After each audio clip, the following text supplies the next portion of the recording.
Getting to the golden shores of the Gold Coast or flying in and out of Western Australian mines could soon be a lot more seamless. The dream of free movement across the Tasman came a step closer today when Australian Prime Minister Anthony Albanese made his inaugural visit to New Zealand. But as political reporter Lloyd Burr reveals, we'll have to wait a year to find out what seamless travel actually means.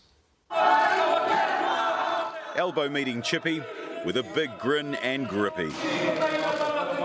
Not just once or twice.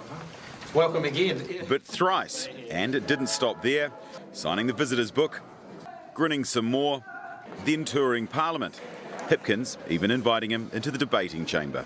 The Honourable Anthony Albanese, Prime Minister of Australia. Where Hipkins turned it on. Does he stand by all of his government statements and actions? The Right Honourable Prime Minister. Mr Speaker, yes, particularly my decision to prioritise the ongoing strengthening of the trans-Tasman relationship with Australia. His new best mate seemingly loving it.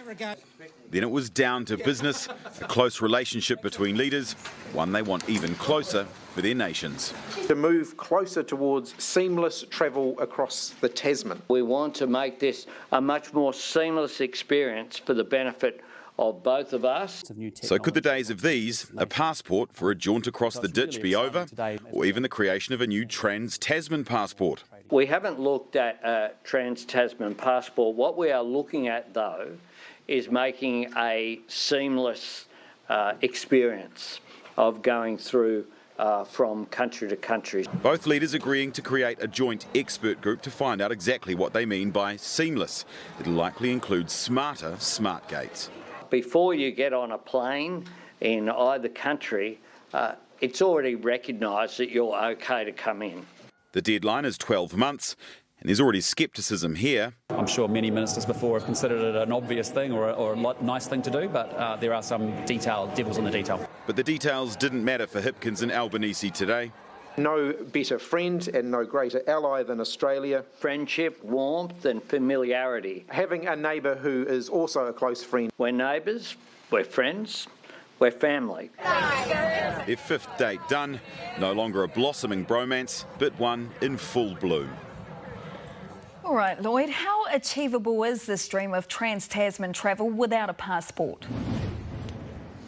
Yeah, well, they can dream big and they can talk big, but I don't think we'll actually ever have passport-less travel between New Zealand and Australia. That is, of course, unless we become, a state of Australia. That's never going to happen, right? But I think the most likely scenario is that they're going to sync up both of the systems, our smart gate systems that we've got. So ours talks to theirs, theirs talks to ours. And so when you go to depart, you put your passport in, it makes sure you're allowed to leave New Zealand, it makes sure you're allowed to leave, to arrive into Australia. Both systems give you the green light, good, you're good to go. It's one less queue that you've got to do, one less step you've got to have when you arrive into Australia or vice versa. But what about the biosecurity question? Because that's always going to be there, right? They don't want some of what we've got. We don't want their fruit flies. We don't want their snakes. We don't want their spiders. God forbid the spiders, right? So there's still going to be that step. There's still going to be that kind of declaration. Now, in terms of the timing of this thing, they've got a year to report back, this expert panel. We've got an election in that time. So that by the time there is some kind of recommendation, some kind of announcement, that bromance may well be over.